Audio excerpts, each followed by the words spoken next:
Boa noite. A gente começa agora mais um podcast Fala Guilherme. Na Semana da Água, o tema não poderia ser outro, água.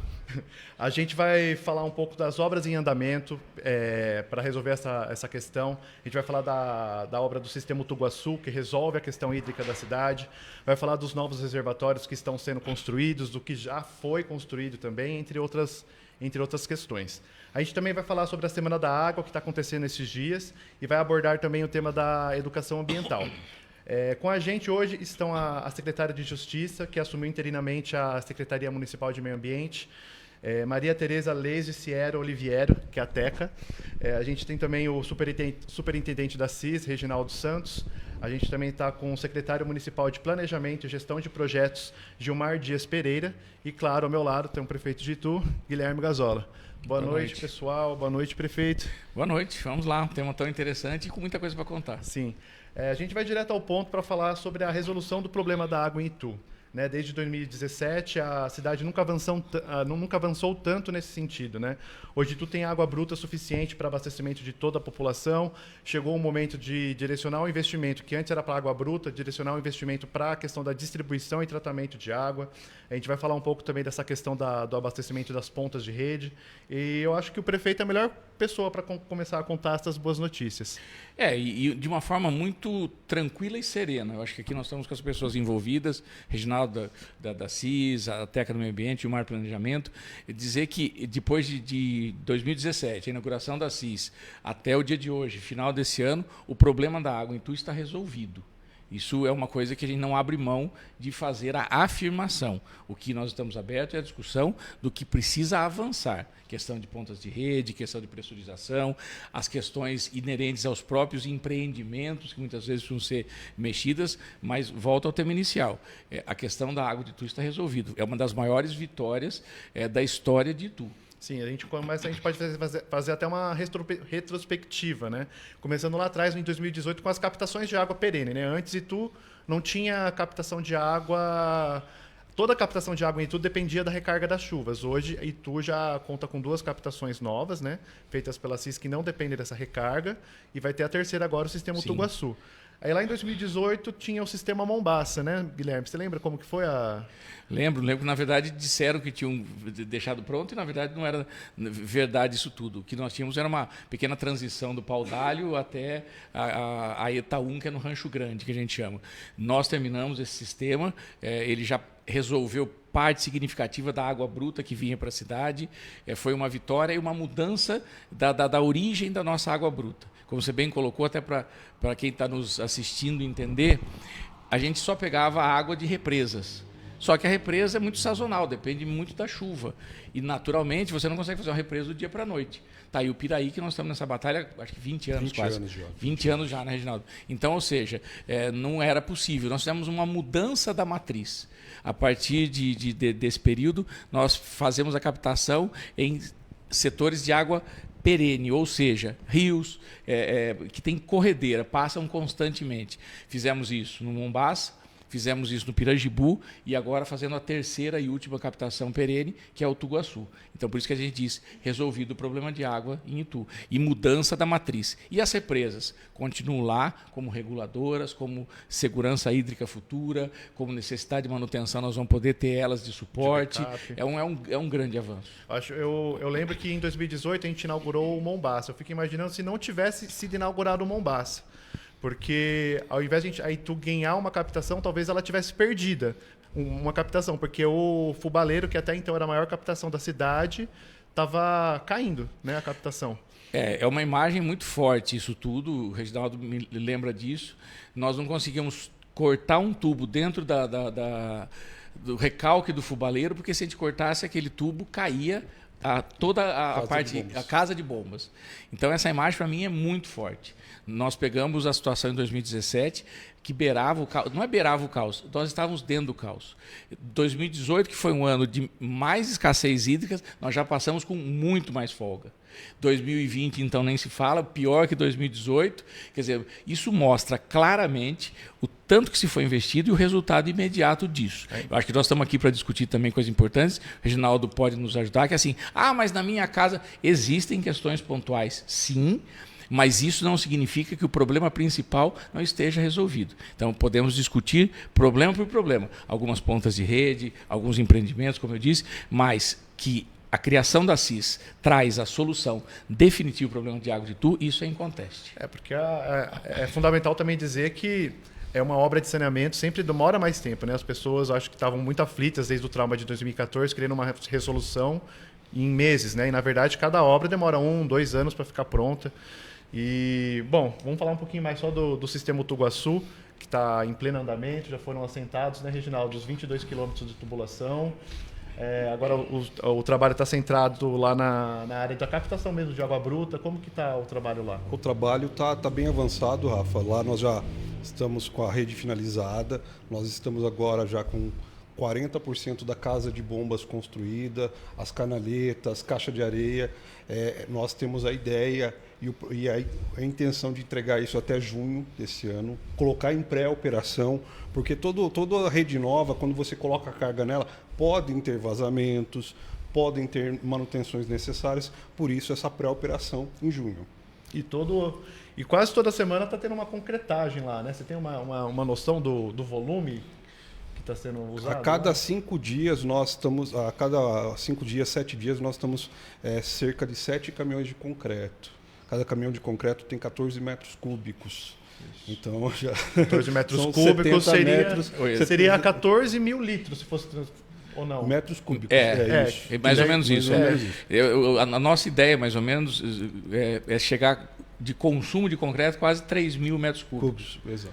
É muita coisa. Sim, se a gente fosse transformar, se não fosse concreto, fosse água, 3 mil metros cúbicos. Sim, seria... Na verdade, 3 milhões de litros. Seriam 3 milhões de litros, né? A gente conseguiria encher, por exemplo, 3 caixas lá do reservatório Potiguara. Que é... Ou o reservatório da Brasil. Verdade, o maior reservatório da cidade lá. Conseguiria encher só de concreto. Só de concreto.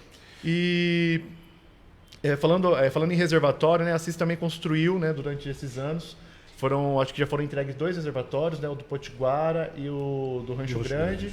Aí estamos finalizando o Parque das Indústrias, Vila Esperança e vai ter Vila Progresso. Você pode falar um pouquinho mais dessas obras, Reginaldo? Em 2019, nós entregamos o reservatório de 3 milhões lá da Eta Rancho Grande. Foi o primeiro reservatório da gestão da CIS, o maior reservatório da cidade.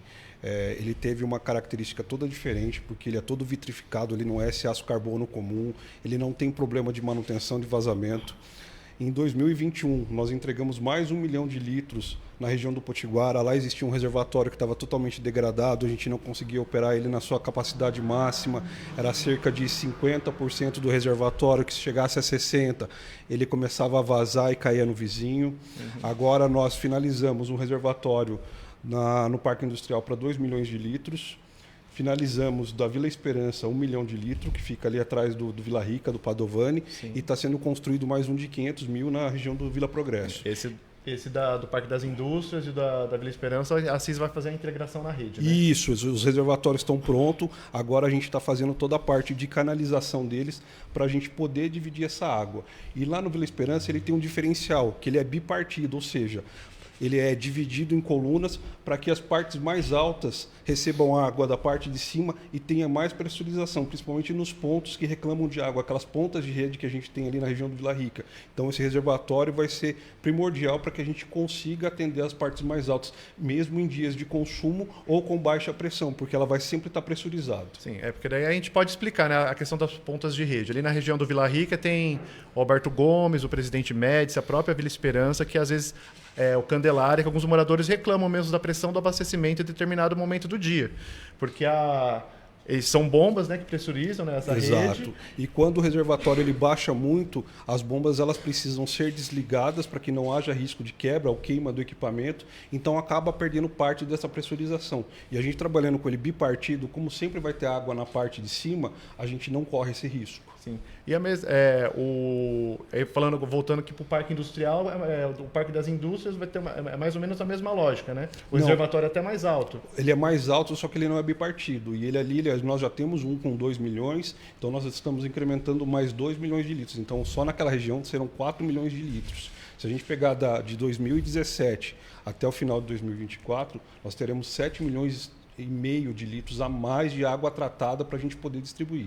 São reservatórios novos. Uma questão também que você falou do Potiguara, né? Que o reservatório até então ele só conseguia usar pela metade. Aí tinha uma parte ali bem a rua bem de frente para o reservatório mesmo, ela sempre vivia faltando água, né? Isso. Com um reservatório novo mais alto já... Acabou o problema, nós não temos problema. E alguns desses reservatórios foram feitos em contrapartida, né? Como que funciona, Guilherme? O grande problema que existia é que a contrapartida sempre existiu em Itu, só que a nossa é legítima, republicana. Nos tempos passados, a contrapartida era para o bolso de algumas pessoas que a gente não precisa nem contar, né? São conhecidas e o pior de tudo, né? Querem voltar e ainda se colocam como novidade.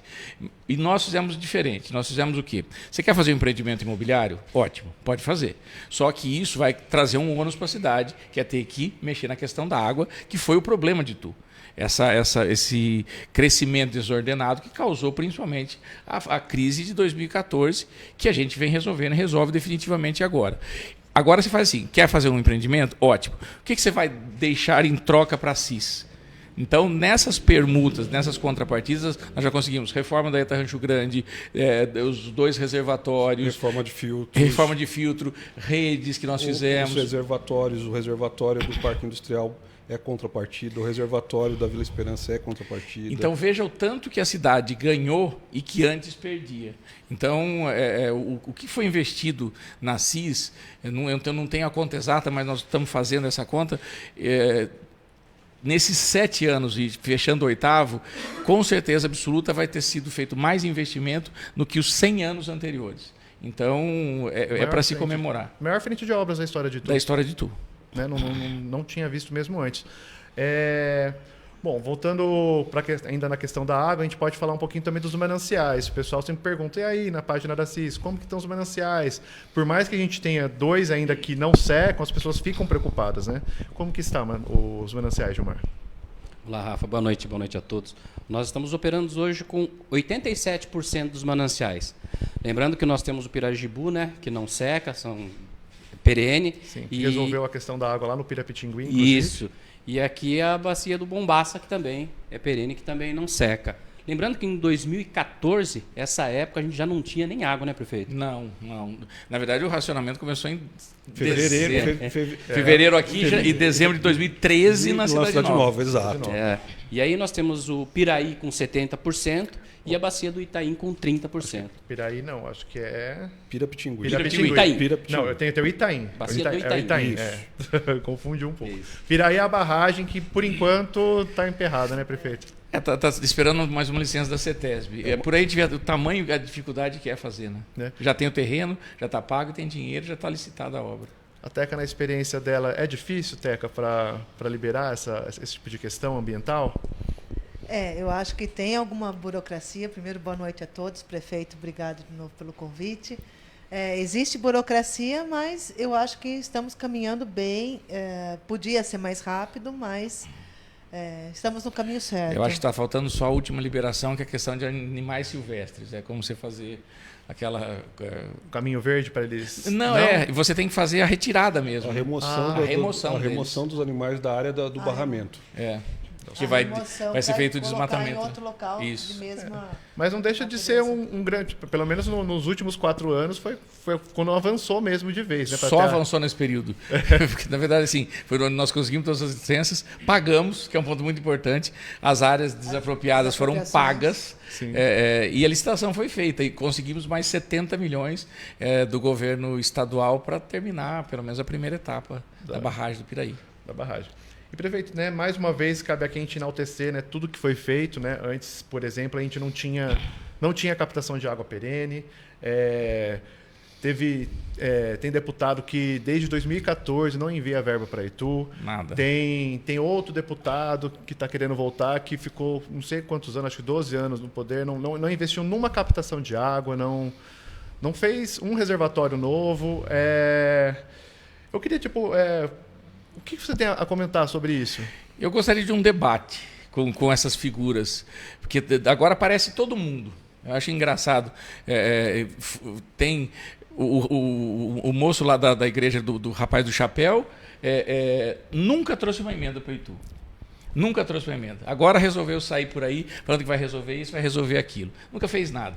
E agora se arroga no direito de tentar tomar a cidade para devolver para uma seita messiânica que é a Igreja Mundial. Não vai fazer isso. A cidade de Itu não é uma cidade para ser tomada por messianismo e muito mais por gente de fora, como estão tentando fazer.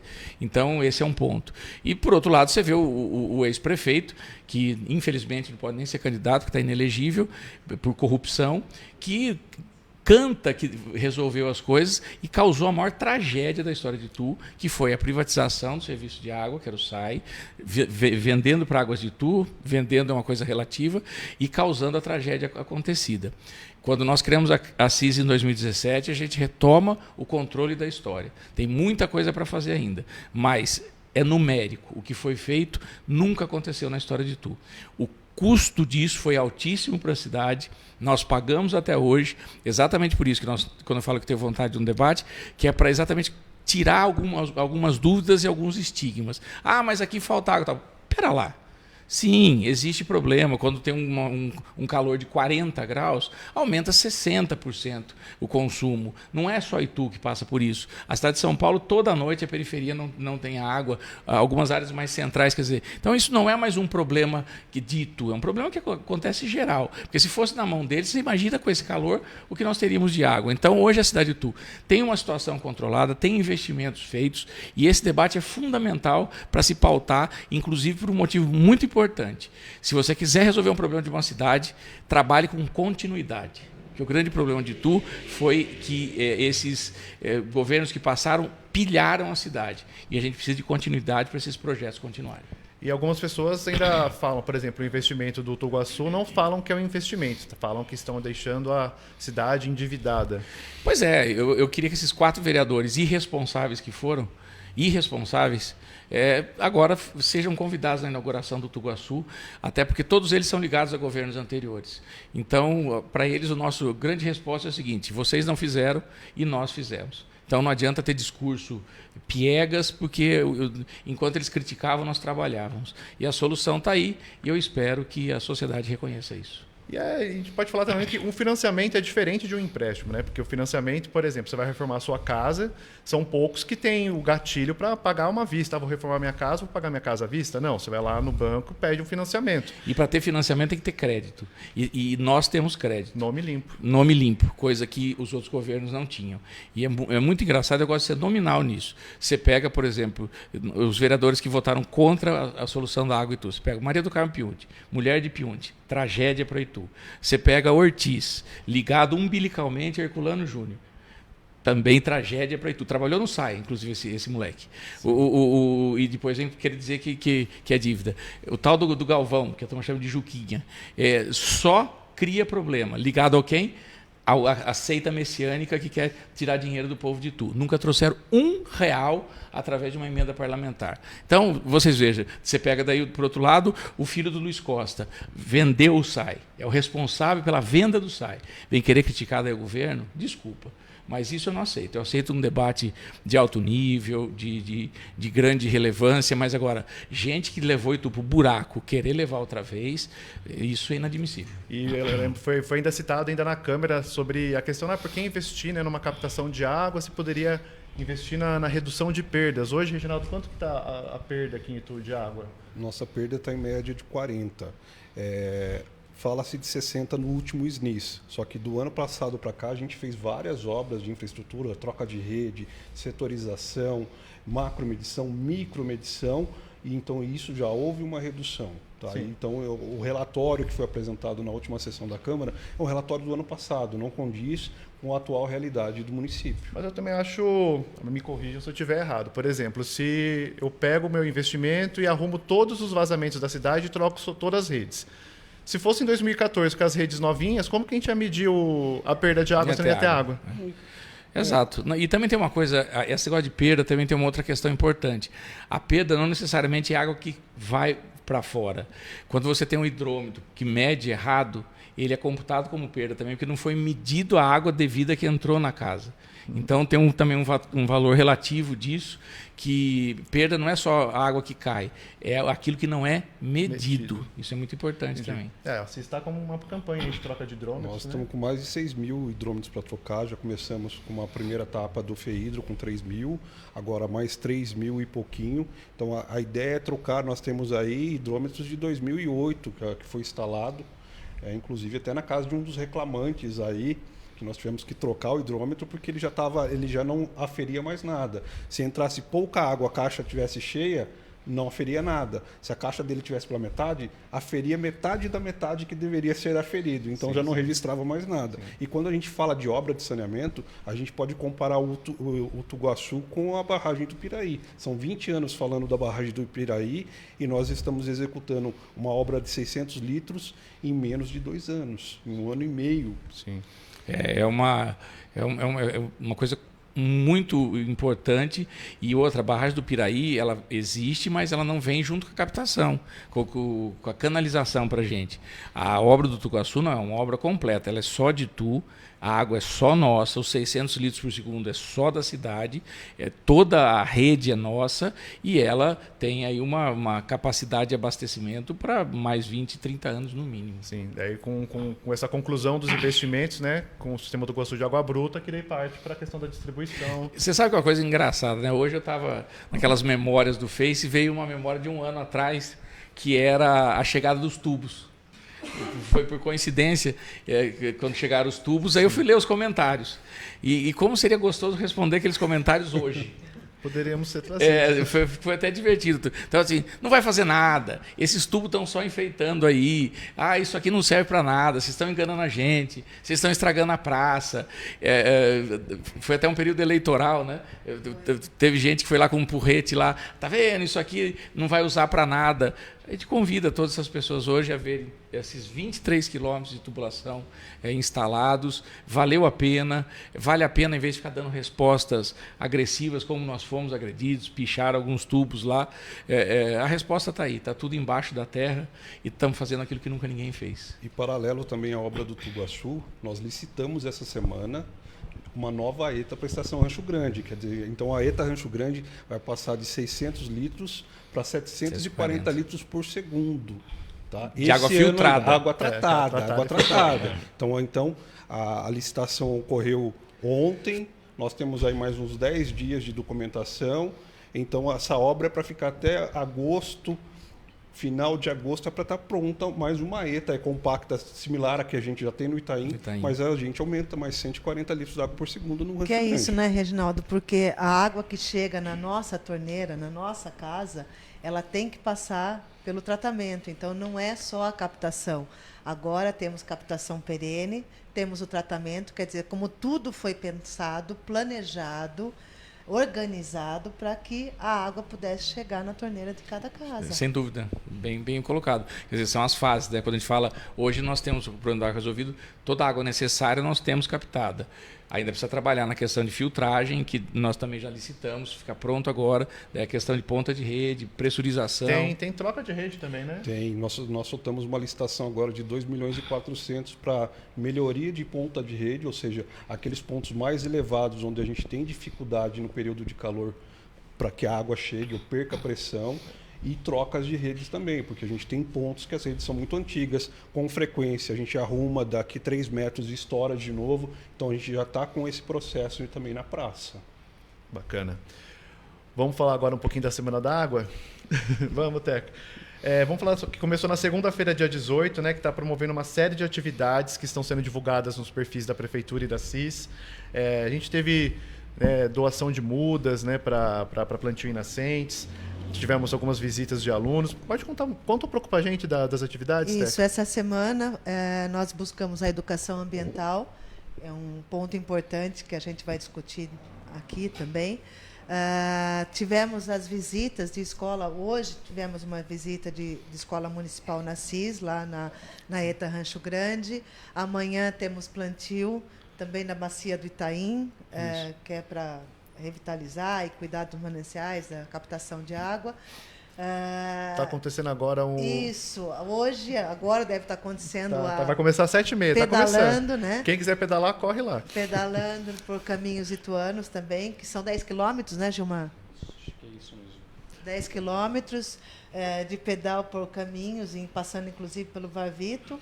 Acho que vai passar por 2 córregos aqui, o Brochado e o... Esqueci o nome do outro. Tá bom? Tá bom, tá bom.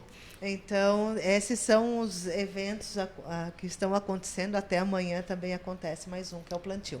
Certo. Amanhã ainda é o... Me perdi. Amanhã é o Dia Mundial da Água. Amanhã né? que é o próprio dia. Amanhã que é o próprio Dia Mundial da Água, né?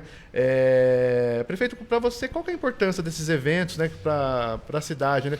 Principalmente, eu acho que para a criança, né, que está... Eu acho que para também chamar a atenção de uma coisa que nós estamos vivendo hoje, né? Que é a crise climática, né? Ninguém aguenta mais o calor que está e as consequências que isso vem acontecendo. E tudo isso é culpa da gente. Então, essa conscientização, aproveitar o Dia da Água para mostrar a origem disso, a necessidade de proteção dos mananciais, proteção das nascentes, que é uma coisa fundamental, para as pessoas entenderem a importância que tem cuidar do meio ambiente. Eu vejo algumas coisas bacanas, a temperatura que você põe em alguns setores que tem árvore, outros que não tem. Então, uma crise que a gente achou que ia ser muito tardia, ela está acontecendo agora. Rio de Janeiro com 62 graus de sensação térmica. Sim. Eu nunca imaginei isso na minha vida. Não. Quer dizer, onde nós vamos parar? Sim. Eu acho legal, né, a gente trazer isso, né, não só para adultos, mas para crianças, né? O Gilmar ele tem falado bastante nisso, né, de trazer esse tipo de educação, esse tipo de conhecimento, né, já para as crianças logo cedo. Sim, tem a visita, né, a própria visita das crianças na ETA, nas represas. Sim, falar no Braiá. Isso. O plantio das árvores, uma conscientização ambiental. Acho que esse é o caminho das crianças para que a gente tenha um futuro cada vez melhor. Porque a criança leva a lição para casa também, né? Já cobra dos pais e já ensina os futuros filhos também, né? Sim. E vou falar rapidamente. Teca, as ações da Semana da Água chegam até amanhã, né? E você já falou também da importância do plantio lá na bacia do Itaim. Tem previsão de fazer plantio em outras bacias da cidade? Eu acho que em outras épocas do ano nós pretendemos fazer outras dessa educação, desse processo. Certo. Bom, amanhã falamos, né, o Dia da Água, dia 22 de março. Reginaldo, eu queria que você contasse um pouco, tem alguma curiosidade sobre essa data? Tem várias curiosidades, Rafa. A primeira de tudo é que amanhã o nosso reservatório de 3 milhões ele faz 5 anos. Nós inauguramos ele no Dia Mundial da Água. Não lembrava. O Dia Mundial da Água já tem 32 anos que se fala Dia Mundial da Água. Foi uma conferência das Nações Unidas no Rio de Janeiro, no ano de 92, que tratava dessas questões não só de meio ambiente, mudanças climáticas, e lá se criou o Dia Mundial da Água. Então, por isso que nós celebramos todo dia 22 de março a questão do Dia Mundial da Água. Só que a gente não pode esquecer, não é só o dia 22 de março, é todos os dias nas nossas ações, não só com a água, mas com a conscientização, com evitar o desperdício, com a reciclagem, porque as nossas ações que vão manter o nosso planeta saudável. Se a gente estava falando já em 92 de mudanças climáticas, de conservação dos recursos naturais, imagine hoje. Em 92 a gente não estava passando por um sistema massa mudança climática tão doida que a gente está vivendo hoje. Tá demais o calor. Você falou do reservatório, né? Eu tô lembrando aqui de uma lenda urbana, né? Que logo quando a gente inaugurou o reservatório, as pessoas ficavam falando que... Nossa. Você sabe, como falta pouco tempo para eu acabar o meu mandato, eu vou me dedicar a escrever sobre lendas que nós passamos. O tanto que a gente já teve que ouvir de bobagem. Que o reservatório era vazio, que os tubos não seriam utilizados. E é engraçado, isso que aconteceu hoje foi uma coincidência mesmo. Tudo que a gente já teve que ouvir e conseguimos provar depois que as coisas estavam sendo feitas. Eu até entendo e respeito uma parte das pessoas que fazem isso pelo descrédito que os governos anteriores jogaram sobre a solução da água. Mas o que eu vejo que nos acalenta é saber que, diferente de todas as outras gestões, a nossa gestão foi a que efetivamente enfrentou a questão da água. Mas histórias não faltam, né? E nós vamos dar risada ainda dessa... A tubulação está lá, vai chamar Praça dos Tubos, vai chamar não sei o que lá, não vai ter nada mais uma vez, é tudo mentira. E a gente vê o resultado, é meio que uma resposta para tudo isso também. Reginaldo, tem um conceito de água virtual, né? Como Tem um funciona? conceito de água virtual, Gilmar. Água virtual é toda aquela água que é utilizada em algum processo produtivo que não é para consumo, vamos dizer, para fazer uma camisa em algum momento do processo produtivo de tintura, da tecelagem, se utilizou água. Então essa água também ela deve ser contabilizada. É uma água que a gente, vamos dizer, não chega na nossa casa, mas tudo que a gente consome na nossa residência, a gente utiliza água. Por exemplo, para você ter 1 quilo de carne bovina, em média se gasta 17 mil litros d'água para você ter um quilo de carne. Se você parar para pensar em 1 litro de cerveja, por exemplo, se gasta quase 6 litros de água para você ter 1 litro de cerveja. Todo o processo produtivo. Isso prova que tomar cerveja significa 6 vezes mais hidratado. Exatamente. Quase Isso é importante, eu gostei Quase dessa. isso. Essa tese é boa, eu gostei dessa água virtual, achei Quase bacana, isso. achei bacana. Mas é verdade. Ainda falando também de lendas também, tipo, lendas e problemas, né? Eu lembrei que as crianças foram visitar o Braiá, né? O Braiá hoje tá lindo, né? Você vai lá, tem uma placa, não sei se... A gente tem uma ideia, a Teca vai me ajudar nisso também, que é fazer do Braiá realmente uma reserva e um parque, né? Ele tem tudo para isso, é o mais antigo das nossas reservas, né? E já tem um projeto, né, Tem um prefeito? projeto para ser encaminhado, Já exato. encaminhado E o projeto também, como é que chama lá do Estado? do governo do estado. Como que pode contar um pouquinho? Ele ainda está Nós nos inscrevemos. Tá, né? a sementinha, tá plantando a semente. Aprovado, de certo, pré-aprovado, mas a gente tem que aguardar ainda o Que Estado... ele vai investir exatamente na questão de formar numa reserva natural ali, um parque. Né? Exatamente. Porque a gente falou aqui, né, reformou o Fubaleiro, inaugurou 3 captações de água perene, mas a gente construiu também uma nova represa, né, por causa de uma fatalidade. Foi uma terrível manhã de domingo. 5h30 da manhã, nós acordamos com um Braiá vazio. Depois de 100 anos, rompeu... A gente brinca na CIS e com a gente também. Eu acho que o Papai do Céu falou, vocês vão ver só, toda vez que vocês resolvem um problema, eu vou criar outro. Mas a gente realmente faz dos problemas soluções. Quando o Braiá rompeu, a gente aproveitou e fez um novo Braiá. Eu acho que era 2, 3 metros e muito, né? De profundidade, fomos para 6, 7, né? Como que foi Passamos de 16 milhões de litros para 40 milhões de litros de reserva. De reserva, E nós temos também uma coisa bacana, e é tudo documentado. O bom desse tempo é assim, nós temos foto dentro A última vez que alguém entrou no Braiá seco, fomos nós. Tem as pedras que nós trouxemos, foi bem bacana. A gente convidou a imprensa, né, para ir lá tirar foto. Foi um dia bem bacana. Quando fizeram o desassoreamento, descobriram minas de água por baixo da represa, que ajudou a encher mais rápido. Sim. Foi muito legal. E, bom, voltando também para a questão de curiosidades, por exemplo, hoje no Brasil, o Brasil detém hoje 12% de toda a água doce, né, do mundo, do planeta. E 80% dessa água está lá na bacia do Rio Amazonas, que economicamente é inviável para mandar para todo o Brasil. E fora que o Reginaldo até comentou um pouquinho antes que, né, desses 12% de água doce, tem parte que está... Quando a gente fala de que o Brasil detém 12% de toda a água doce do planeta, a gente não pode esquecer que dentro desses 12%, por exemplo, está o Rio Tietê. Hoje o Rio Tietê, a gente não pode fazer nenhuma atividade com ele, por exemplo, para consumo humano, para nada. A gente não pode captar água do Rio Tietê. E ele está dentro desses 12%. A gente pega o Rio de Jundiaí, a gente pega outros rios que estão comprometidos da sua qualidade também, que eles estão dentro desses 12%. E se a gente falar do Rio Amazonas, que ele é 80%, mas o Rio Amazonas, final do ano passado, início desse ano, ele estava 5, 6 metros para baixo do seu nível. O Rio Negro, né? Então. Mudança climática. Mudança está mostrando que não é brincadeira. A estatística dizia que eu tinha mais água nos lugares que tinham menos pessoas e faltava água onde você tinha mais pessoas.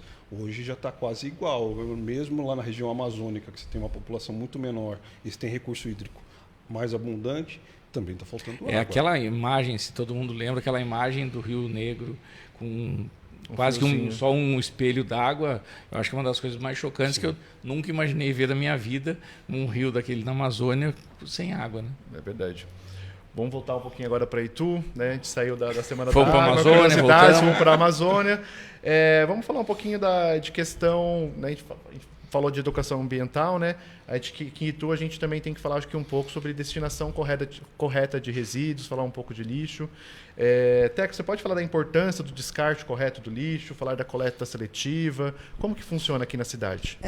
Rafa, o lixo hoje não é uma questão só de Itu, é uma questão mundial. Eu acho que todo mundo está preocupado com o lixo. E realmente, Itu, agora com o novo CTR que entra em operação, a gente tem que lembrar que o lixo não chega lá por magia, né? O lixo tem que ser descartado de forma correta por todos nós. Se nós queremos uma cidade melhor amanhã, depende de nós hoje, não só do poder público, mas de cada um. O descarte do lixo, que faz a coleta, que tem os containers cinzas pela cidade e os containers que são subterrâneos, eles servem para descarte de lixo orgânico e o lixo não reciclado. Reciclar é importante. É importante porque auxilia em tudo, né? E principalmente o meio ambiente. Os pontos de coleta de resíduos que são recicláveis são os ecopontos, que nós temos na cidade. São 8, salvo engano, ecopontos na cidade. E também na cidade a gente tem a coleta de lixo reciclado. Só para fazer um parênteses, entender que ecoponto é bom para a pessoa não deixar o sofá na calçada. Tem razão, Guilherme. Você sabe que nós chegamos a pegar um caminhão de pneu que acabou jogando tudo em um dos ecopontos. Quer dizer, ainda pneu, que se você... Tem a coisa reversa, né? Logística reversa. A logística reversa. Logística reversa, mas ele descartou um caminhão de pneu no ecoponto. Nós vamos fazer uma ligação da Praça Periscópio, nós encontramos grama sintética dentro da rede de água, de esgoto. É isso que precisa ficar claro. Aqueles containers que estão na cidade, nas ruas, eles não são para o lixo reciclado. Existe a coleta de lixo reciclado no site da Prefeitura, no site da CIS. É feito pela Comarei, né? Que é feito pela Comarei. Tem todo o itinerário, os dias da semana que passam no centro histórico e tem as máquinas também, né, Teca? Isso, tem as máquinas também. As máquinas são bacanas, né? Até por questão de educação ambiental. Por exemplo, a minha filha, ela tem um login próprio, né, dela. Pra ela ir lá então e chega, ela pega a sacolinha dela e vai fazer um dinheirinho dela nas máquinas. Vamos na máquina hoje. E é muito fácil, porque aqui perto no Mercadão tem uma máquina. Mercadão, então, eu acho que...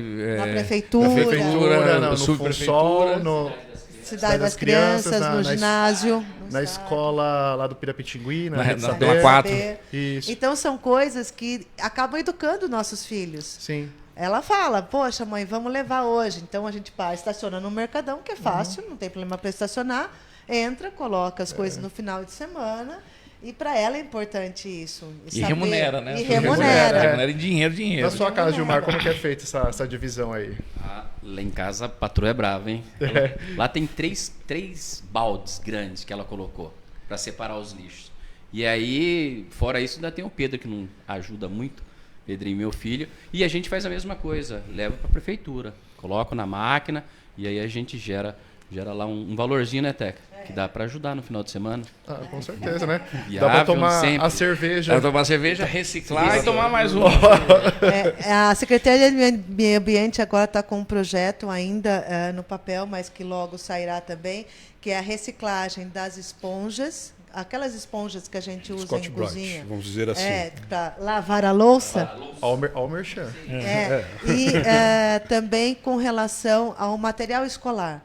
Aquela caneta Bic que acabou, ou a canetinha que acabou, o lápis que não usa mais, eles também são reciclados e a gente está tentando trazer para Itu esse projeto nas escolas municipais também. Eu acho que em breve, no segundo semestre, a gente já deve ter alguma coisa. Acho que a questão, né, do descarte correto do lixo, não só direcionar para lixeira ou para reciclagem ou para ecoponto.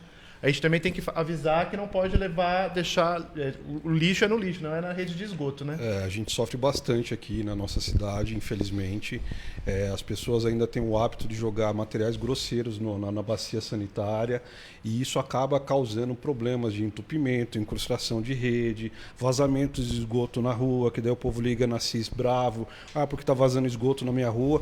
Mas quando a gente abre um PV daquele, uma caixa de passagem de esgoto, a gente encontra lenço umedecido, fralda, gente- tampinha de pasta de dente, haste de cotonete, entre outras coisas que... Essa semana a E gente... gordura, né? E Muito. gordura. Essa muita semana gordura. acho que teve até A uma gente foto postou até emblemática, né? tirou uma manta, né, de dentro da rede. Uma manta.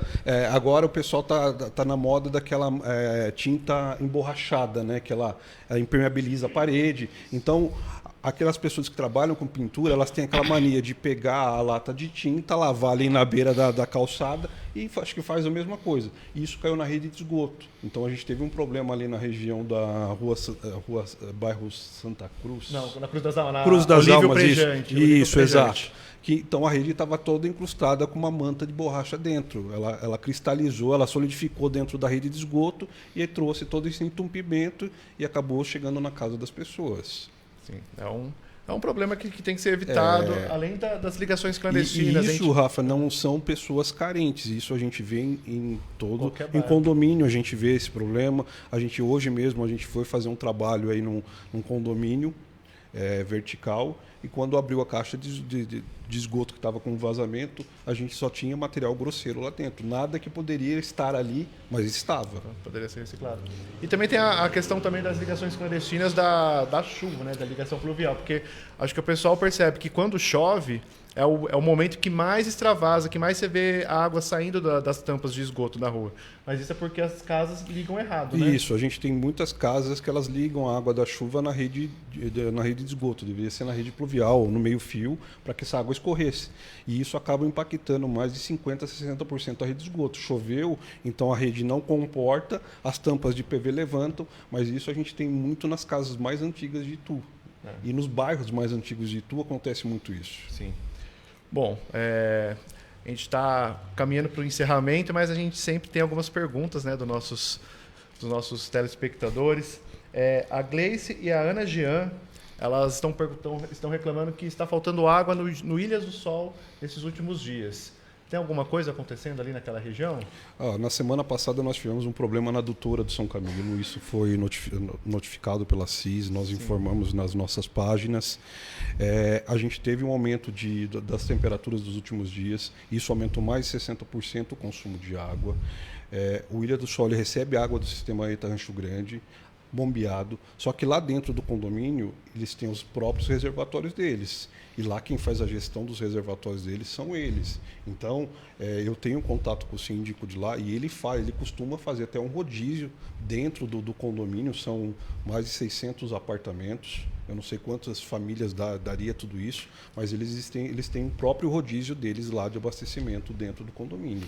Então, pode ser que em decorrência do aumento da temperatura, eles fizeram alguma manobra interna, restringindo um pouco mais o abastecimento E tem uma coisa importante, Renato, colocar, que quando a gente falou lá atrás, tem coisas que não dá para resolver, não somos nós que vamos resolver. Por mais água que tenha na rede, por mais pressurização que tenha na rede, alguns condomínios foram feitos de forma equivocada, para dizer o mínimo.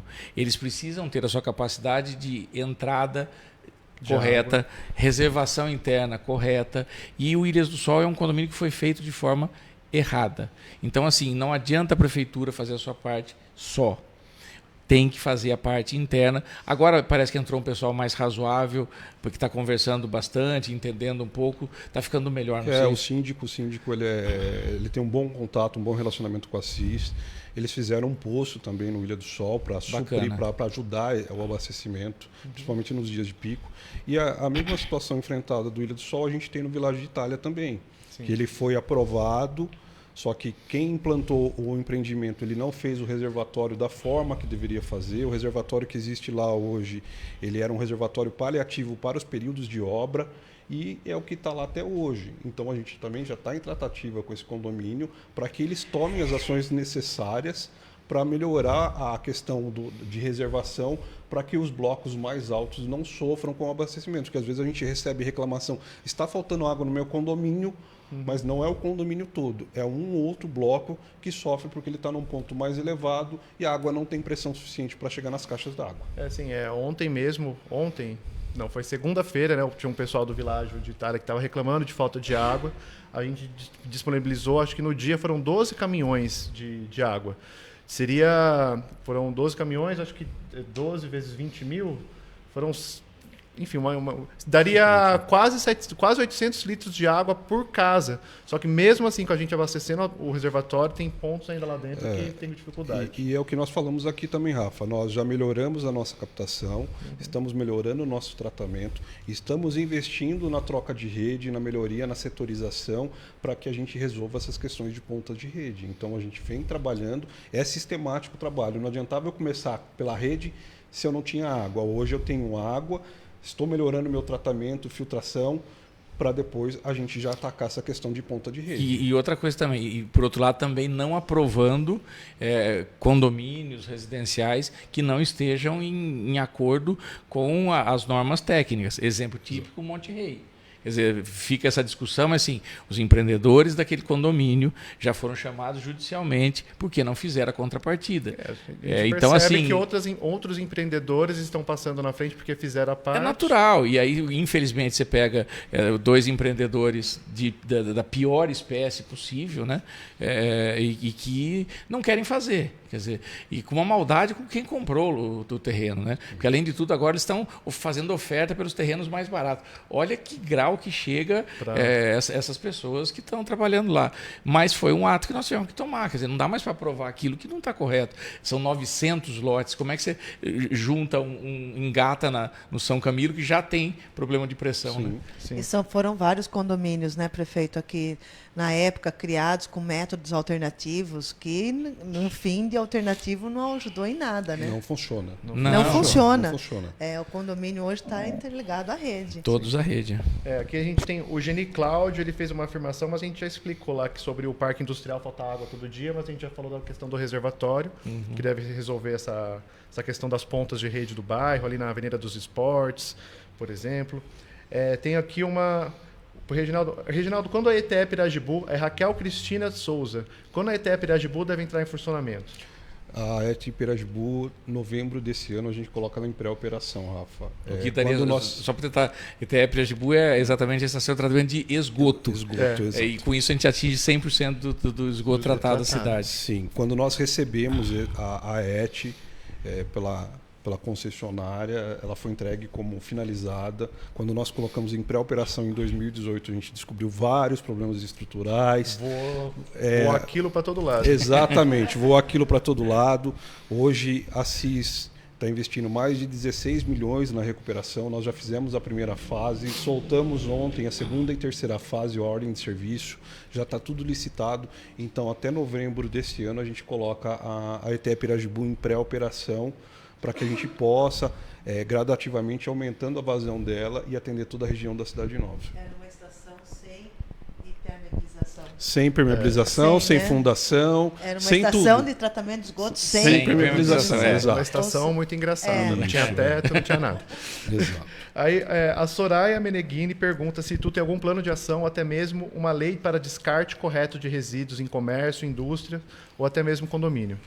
Tem sim. A gente tem, em 2023, nós elaboramos o Código de Posturas com as penalidades para descarte irregular. Então, hoje, tanto o comércio, quanto a indústria, quanto qualquer munícipe, na verdade, pode ser penalizado pelo descarte irregular de lixo.